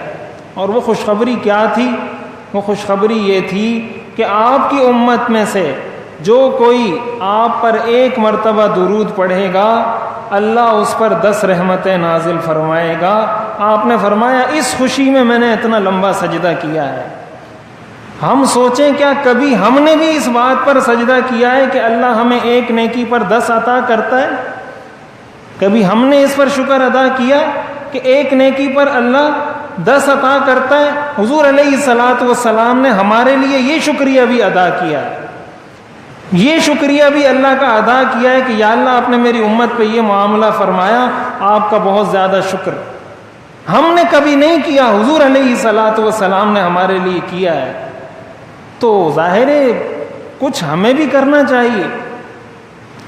تو یہ درود اس کا ایک بہترین ذریعہ۔ علماء نے لکھا ہے کسی بھی دعا کے بارے میں 100% یقین کے ساتھ یہ بات نہیں کہی جا سکتی کہ یہ اسی فارم میں، اسی شکل میں قبول ہو گئی جس شکل میں آپ نے مانگی ہے، سوائے درود شریف کے۔ درود شریف ایسی دعا ہے کہ اس کے قبول ہونے کا 100% یقین ہے، یہ 100% قبول ہی قبول ہے، یہ واحد دعا ہے۔ اسی لیے درود کے بعد جو دعا پڑھی جاتی ہے، یہ جو حدیث میں بتایا نا کہ دعا سے پہلے درود شریف پڑھو، اس کے بعد دعا کرو، کیوں؟ علماء نے لکھا ہے اس میں حکمت یہ ہے کہ یہ بات تو یقینی ہے کہ درود شریف تو قبول ہی قبول ہے، اب یہ بات اللہ کی رحمت سے بعید ہے کہ اللہ ایک چیز کو قبول کرے دوسری چیز کو رد کر دے۔ جب اللہ درود کو قبول کرے گا تو ساتھ اس دعا کو بھی قبول کر لے گا، تو یہ دعا کی قبولیت کا ایک ذریعہ ہے۔ اسی لیے نماز میں بھی ہم درود شریف کے بعد دعا پڑھتے ہیں کہ یا اللہ ہم نے یہ درود پڑھا ہے، اس کی برکت سے، اس کے وسیلے سے، اس کے ذریعے سے ہماری یہ دعا بھی قبول کر لے۔ اسی لیے دعا کے شروع اور آخر میں آپ نے فرمایا کہ درود شروع میں بھی پڑھو، آخر میں بھی پڑھو، تاکہ تمہاری یہ دعائیں قبول ہو جائیں۔ اور ایک بات یہ بھی یاد رکھنی چاہیے کہ ہم درود پڑھ کر حضور پر کوئی احسان نہیں کرتے، کیوں؟ اس لیے کہ قرآن میں اللہ نے فرمایا ان اللہ وملائکتہ یصلون علی النبی، اللہ بھی ان پر رحمت نازل فرماتے ہیں اور فرشتے بھی ان پر درود پڑھتے ہیں، تم پڑھو یا نہ پڑھو۔ جب اللہ خود کہہ رہا ہے کہ ان اللہ وملائکتہ یصلون، کہ اللہ رحمت نازل کر رہا ہے، اس کے فرشتے درود پڑھ رہے ہیں، تو تم اگر نہ بھی پڑھو تو کیا ہو جائے گا؟ ہاں اگر پڑھ لو گے تو تمہارا فائدہ ہو جائے گا۔ یا ایھا الذین آمنوا صلوا، تم پڑھو تمہارا فائدہ ہو جائے گا کہ تمہیں ایک نیک کام میں حصہ مل جائے گا، ورنہ حضور علیہ الصلاۃ والسلام کو ہمارے درود کی ضرورت نہیں ہے، یہ ہم اپنے ساتھ احسان کرتے ہیں، اپنے ساتھ ہمارا احسان ہے کہ ہم درود پڑھتے ہیں۔ اور ایک بات اس میں یہ بھی سمجھنے کی ہے کہ ہم جب یہ پڑھتے ہیں اللہم صلی، اب جب حکم دیا کہ درود پڑھو تو چاہیے تو یہ تھا کہ ہم یہ کہتے الصلاۃ والسلام علی رسول اللہ، طریقہ تو یہ ہونا چاہیے تھا۔ ہمیں حکم دیا کہ حضور پر درود پڑھو، ہم یہ کہتے الصلاۃ علی رسول اللہ، تو درود ہو جاتا، لیکن ہمیں کہا نہیں، ایسا نہیں، یوں کہو اللہم صلی، اے اللہ آپ ان پر رحمت نازل فرمائیں۔ یعنی میں کون ہوتا ہوں اور میرا درود کیا ہوتا ہے، میں کیا، میری ہستی کیا کہ میں یہ کہوں کہ الصلاۃ علی رسول اللہ، یا اللہ آپ اپنی شان کے مطابق ان پر رحمت نازل فرمائیں۔ میری یہ اوقات نہیں کہ میں ایسے ڈائریکٹ یہ کہہ دوں کہ ان پر درود و سلام۔ تو یہ بھی ہمیں ایک ادب سکھایا گیا کہ ہم اللہ سے دعا کرتے ہیں اللہم صلی، اس لیے کہ ہم، وہ جو ایک شاعر نے کہا ہے نا 1000 بار، کہ اگر میں 1000 بار اپنے منہ کو مشک و گلاب سے دھو لوں، 1000 بار زبویم دہن بمشک و گلاب، ہنوز نام تو گفتن کمال بے ادبی است، کہ 1000 دفعہ اگر اپنے منہ کو مشک و عنبر سے دھو لوں، اس کے بعد آپ کا نام لوں، یہ بھی مکمل بے ادبی ہے۔ ادب تو ہم ادا کر ہی نہیں سکتے، اس لیے ہم کہتے ہیں اللہم صلی، کہ یا اللہ آپ ان پر رحمت نازل فرمائیں۔ ہم تو ان کے لیے براہ راست یہ کہنا، یہ بھی ہماری اوقات سے زیادتی ہے۔ تو اس لیے درود شریف کا ویسے بھی اہتمام کرنا چاہیے، اور نماز میں ہمیں یہ درود سکھایا گیا، اسی لیے فقہاء نے لکھا ہے کہ یہ درود سب سے افضل درود ہے۔ اور درود شریف کے حوالے سے ایک بات یہ بھی یاد رکھنی چاہیے کہ درود شریف جب انسان پڑھے تو پورا پڑھے۔ بعض لوگ پوری بات صحیح کرتے ہیں، جب صلی اللہ علیہ وسلم کا نمبر آتا ہے اس کو کھا جاتے ہیں بیچ میں، پتہ نہیں عجیب طریقے سے اس کو پڑھتے ہیں، تو یہ بھی بے ادبی ہے۔ بھائی تمہاری پوری بات میں وقت ضائع نہیں ہو رہا تھا، اتنا تمہارے پاس وقت تھا، ایک صلی اللہ علیہ وسلم میں اتنا وقت لگ رہا تھا کہ اس کو بیچ میں آپ نے ایسے ہی حذف کر دیا۔ اسی طرح جو لوگ لکھتے ہیں، بعض لوگ صاد لکھ دیتے ہیں، بعض لوگ صلعم لکھ دیتے ہیں، بعض صل لکھ دیتے ہیں، یہ بھی بے ادبی ہے۔ حضور علیہ الصلاۃ والسلام کا نام جب آیا تو پوری اتنی بڑی تحریر آپ نے لکھی، آپ نہیں تھک رہے تھے؟ ایک صلی اللہ علیہ وسلم لکھنے سے آپ تھک رہے تھے، یا یہ ایک لکھنے سے آپ کی سیاہی ختم ہو رہی تھی؟ یہ بھی بے ادبی ہے۔ اور فقہا نے یہ لکھا ہے کہ تحریر میں اگر کسی نے درود لکھا ہے تو جب تک وہ درود باقی ہے، جب تک اس کو پڑھا جا رہا ہے، اس وقت تک اللہ کے فرشتے اس بندے کے لیے رحمت کی دعائیں کرتے رہتے ہیں۔ اتنا ہی انسان کے لیے صدقہ جاری ہے، جب تک وہ باقی ہے آپ کے لیے صدقہ جاری ہے۔ تو لکھتے وقت، پڑھتے وقت اس ادب کو سامنے رکھتے ہوئے درود شریف پڑھنا چاہیے اور اس میں کوتاہی نہیں کرنی چاہیے۔ ایک چیز درود شریف کے حوالے سے یہ عرض کروں کہ اس میں حضرت ابراہیم علیہ السلام کا خصوصی تذکرہ کیا گیا ہے۔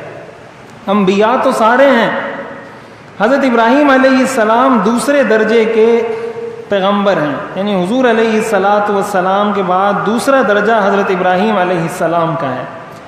حضرت ابراہیم علیہ السلام ایک تو ابو الانبیاء ہیں۔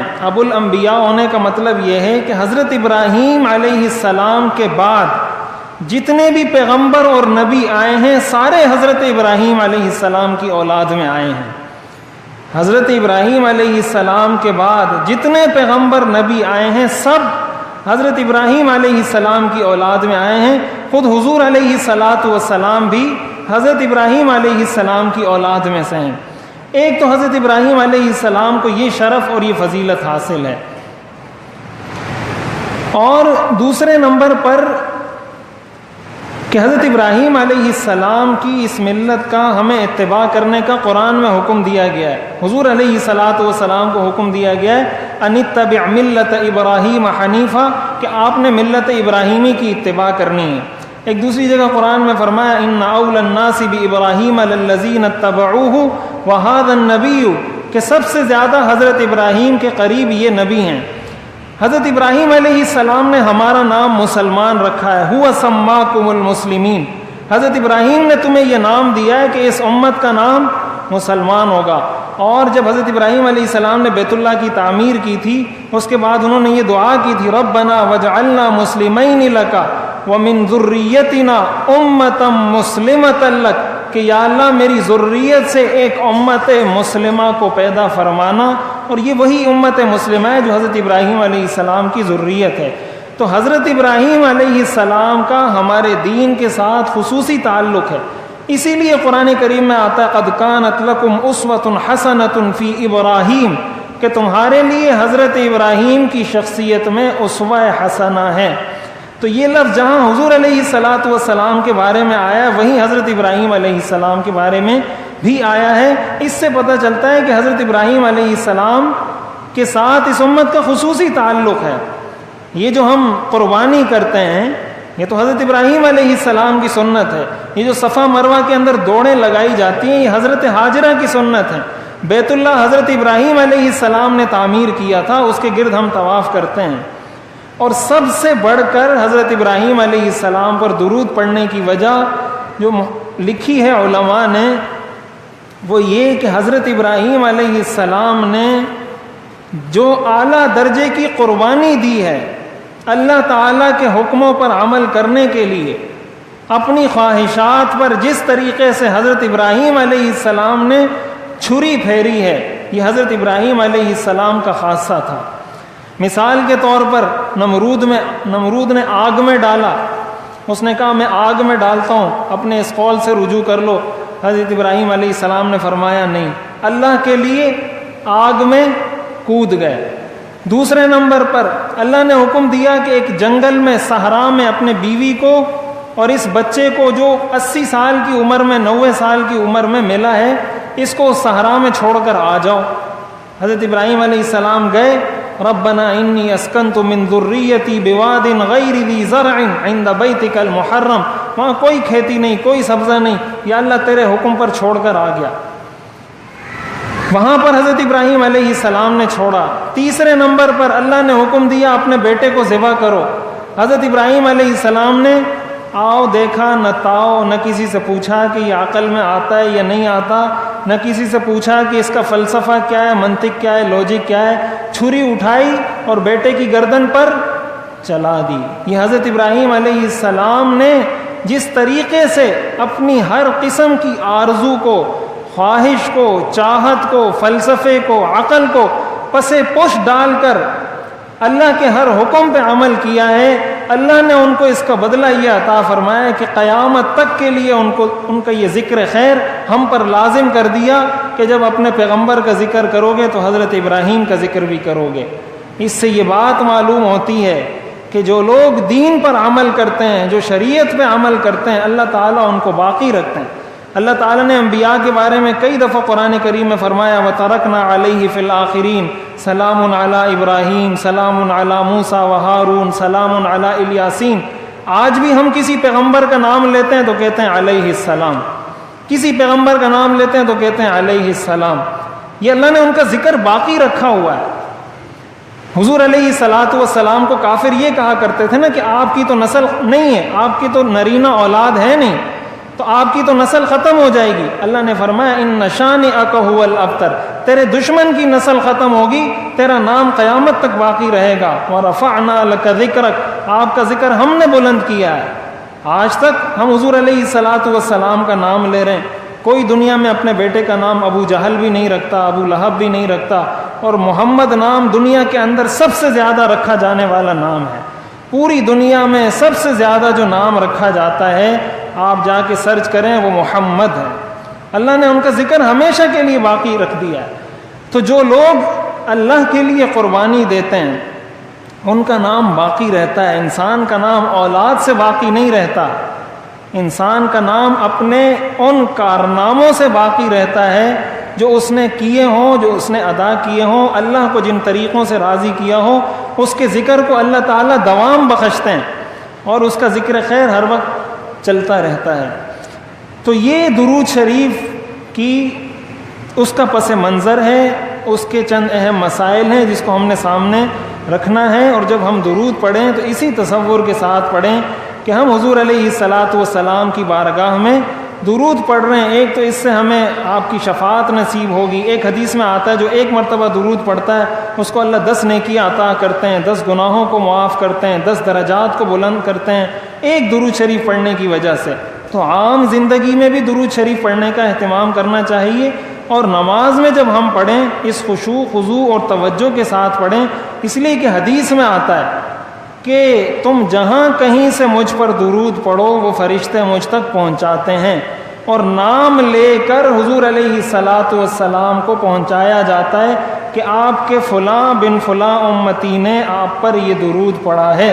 تو حضور علیہ الصلاۃ والسلام کو بھی اس سے خوشی ہوتی ہوگی کہ میرا امتی مجھ پر درود پڑھ رہا ہے۔ تو حضور علیہ الصلاۃ والسلام اگر خوش ہو جائیں تو اس سے بڑی ہمارے لیے سعادت اور ہماری خوش قسمتی اور ہماری خوش نصیبی اس سے بڑھ کر کیا ہوگی کہ حضور علیہ الصلاۃ والسلام ہم سے خوش ہو جائیں۔ تو اس تصور کے ساتھ نماز میں بھی اور نماز کے باہر بھی درود شریف پڑھنا چاہیے۔ اللہ تعالی ہمیں عمل کرنے کی توفیق عطا فرمائے۔ قاعدہ اخیرہ سے متعلق چند مسائل تھے، وہ رہ گئے، انشاءاللہ اس کو ہم آخری سبق میں دعا کی اس کے ساتھ ذکر کر دیں گے۔ جماعت میں اگر کوئی بندہ اگلی صف چھوڑ کر چلا جائے تو اس خالی جگہ کا کیا کیا جائے؟ اگر جماعت میں ایسا ہوتا ہے بسا اوقات کسی کا وضو ٹوٹ گیا، کوئی ایسا مسئلہ ہوا، وہ چلا گیا پیچھے، تو ایسی صورت میں حکم یہ ہے کہ اس صف کی خلا کو پر کرنا چاہیے۔ خلا کو پر کرنے کا طریقہ یہ ہے کہ پیچھے والا آدمی آگے آ جائے۔ پیچھے جو شخص کھڑا ہے اس کو چاہیے کہ وہ آگے آ جائے۔ آگے آنے میں یہ ہے کہ مسلسل نہ چلے، آدھی صف تک ایک دفعہ چل لے اور آدھی صف کے بعد پھر اگلی صف میں چلا جائے، لیکن پیچھے کھڑے رہنا اس کو فقہاء نے مکروہ لکھا ہے۔ ہمارے لوگوں کو یہ مسئلہ پتہ نہیں ہوتا، وہ بیچ میں جگہ خالی ہوگی وہ پیچھے کھڑے رہیں گے۔ تو جو شخص پیچھے کھڑا ہے اس کو چاہیے کہ آگے آ جائے، اس سے جو پیچھے کھڑا ہے وہ آگے آ جائے، اس سے جو پیچھے کھڑا ہے وہ آگے آ جائے۔ اسی طرح اگر آس پاس نماز میں جگہ خالی ہے اس کا بھی یہی حکم ہے کہ اگر آس پاس جگہ خالی ہے تو تھوڑا سا قدم اٹھا کر اس طرف ہو جائے یا تھوڑا سا قدم اٹھا کر اس طرف ہو جائے تاکہ صف متصل ہو جائے۔ اور اس سے اس بات کا بھی پتہ چلتا ہے کہ شریعت میں صفوں کو درست کرنے کی اور متصل رکھنے کی کتنی زیادہ اہمیت ہے، تو یہ مسئلہ سمجھنا چاہیے۔ ایک مسئلہ یہ ہے کہ خواتین بچوں کو بددعائیں دیتی ہیں۔ یہ خواتین کا بالکل ایک کامن مسئلہ ہے ہماری خواتین میں کہ بچوں کو بددعائیں دیتی ہیں، زبان سے ایسے بددعائیں جملے نکالتی ہیں کہ اگر وہ قبول ہو جائے تو ساری زندگی سر پیٹتی رہیں۔ حدیث شریف میں آتا ہے لا تدعوا علی ابنائکم ولا علی اموالکم، کہ اپنے اولاد کو بد دعا نہ دو، اپنے مال کو بد دعا نہ دو، اس لیے کہ کبھی کبھی کوئی گھڑی قبولیت کی ہوتی ہے، اگر اس قبولیت کی گھڑی میں تمہاری زبان سے نکل گیا یا اللہ تیرے کو اللہ ٹرک کے نیچے لے آئے، تیرے کو اللہ غرق کر دے، تیرے کو اللہ تباہ کر دے، یہ کر دے وہ کر دے، جس طرح ہمارے جملے عورتیں ادا کرتی ہیں، تو اگر یہ جملہ اس نے نکالا اور فرشتوں نے آمین کہہ دی اور قبول ہو گیا، تو کیا اس کو یہ بات پسند ہے کہ میرا بیٹا ٹرک کے نیچے آ جائے؟ تو یہ بہت بڑی غلطی ہے۔ قرآن کریم میں آتا ہے وَلَوْ يُعَجِّلُ اللَّهُ لِلنَّاسِ الشَّرَّ اسْتِعْجَالَهُمْ بِالْخَيْرِ لَقُضِيَ إِلَيْهِمْ أَجَلُهُمْ، کہ جس طرح لوگ شر مانگتے ہیں، اگر اللہ تعالیٰ اسی طریقے سے دینا شروع کر دیں تو کوئی زندہ نہیں بچے گا۔ یہ تو اپنے لیے شر کی دعا کرنا ہے کہ یا اللہ مجھے تباہ کر دے، یہ تو یہ دعا کرنا ہے، اس لیے کہ جب آپ کی اولاد تباہ ہوگی تو انسان جو اس کے والدین ہیں وہ تو اس کے ساتھ ہی تباہ ہو جائیں گے۔ اس چیز سے بچنا چاہیے۔ تو ایک تو ناجائز ہے، حرام ہے، گناہ کبیرہ ہے۔ کیسے آپ کسی کو بد دعا دیتے ہیں؟ کسی اور کو نہیں دے سکتے تو اولاد کو کہاں سے دے سکتے ہیں؟ اولاد کے ساتھ شفقت کرنی چاہیے یا ان کو گالیاں دینی چاہیے؟ اور جب آپ اولاد کی یہ تربیت کریں گے تو کل آپ کو بھی وہ بڑے ہو کر بد دعائیں اور گالیاں دیں گے۔ تو یہ اولاد کی تربیت کا حصہ ہے کہ ان کو اچھے الفاظ سے یاد کیا جائے۔ جو امام ظہر کی 4 سنتیں نہ پڑھتا ہو تو اس کے پیچھے نماز پڑھنے کا کیا حکم ہے؟ دیکھیں، اگر کوئی مستقل نہیں پڑھتا، اس نے معمول بنایا ہوا ہے، علی الاعلان سب کو پتہ ہے، تو اس کے پیچھے نماز نہیں پڑھنی چاہیے، اس لیے کہ یہ تو مستقل ہی، جیسے میں نے عرض کیا تھا کل تفصیل سے، یہ سنت موقدہ ہے، ایک آدھ مرتبہ اگر رہ جاتی ہے یا وہ بعد میں پڑھ لیتا ہے، لیکن اگر آپ کو 100% کسی کے بارے میں پتہ ہے اور وہ علی الاعلان یہ کام کرتا ہے تو ایسے شخص کے پیچھے نماز نہ پڑھیں۔ البتہ اگر کوئی اور نہ ملے، وہی امام ہو، تو اکیلے نماز پڑھنے سے بہتر ہے کہ اس کے پیچھے نماز پڑھیں۔ سجدے صاحب کا طریقہ میں کئی دفعہ عرض کر چکا ہوں۔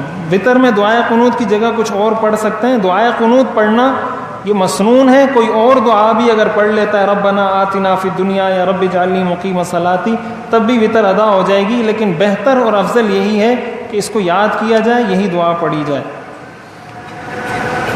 فجر کی نماز ہو رہی ہے اور تلاوت کی آواز بھی آ رہی ہے تو اس وقت سنتیں ادا کرنی چاہیے بشرطے کہ ایک تو بیچ میں کھڑا نہ ہو، کسی ستون کے پیچھے، کسی دیوار کے پیچھے کھڑا ہو اور وہاں اپنی نماز ادا کرے، بشرطے کہ اس کو یہ امید ہو کہ مجھے نماز مل جائے گی، یعنی فجر کی نماز مجھے آخری قعدہ ملے گا لیکن مل جائے گی۔ اگر یہ یقین ہے تو سنتیں پڑھ لے۔ اگر کوئی وطر کی نماز میں دعائے قنوت بھول جائے تو اس کو کیا کرنا چاہیے؟ آخر میں سجدہ صاحب کریں۔ محترم مولوی صاحب، میرا سوال ہے کہ عصر کی نماز کے بعد ناخن کاٹنا صحیح ہے یا غلط ہے؟ ناخن کسی بھی وقت کاٹ سکتے ہیں، اس کا کوئی ٹائم تو شریعت نے متعین نہیں کیا کہ اس ٹائم کاٹیں، اس ٹائم نہیں کاٹیں۔ تراویح سنت موقدہ ہے، ہم بلوچ عورتیں 4 رکعت کی نیت سے تراویح پڑھتے ہیں، کیا عورتیں 4 رکعت کی نیت سے نماز تراویح پڑھ سکتی ہیں؟ کیا مطلب اس کا؟ کیا عورتیں 4 رکعت کی نیت سے 4 رکعت پڑھنے کو تو پڑھ سکتے ہیں، لیکن افضل اور بہتر طریقہ یہ کہ 2 رکعت کر کے پڑھا جائے اس کو۔ عورت کے لیے اگر نماز میں کلائیاں زمین پر نہ لگیں غلطی سے تو نماز ہو جائے گی۔ بہرحال طریقہ یہی ہے کہ اپنی کلائیوں کو، اپنے پورے جسم کو زمین سے چپکا کر اور چمٹا کر رکھیں۔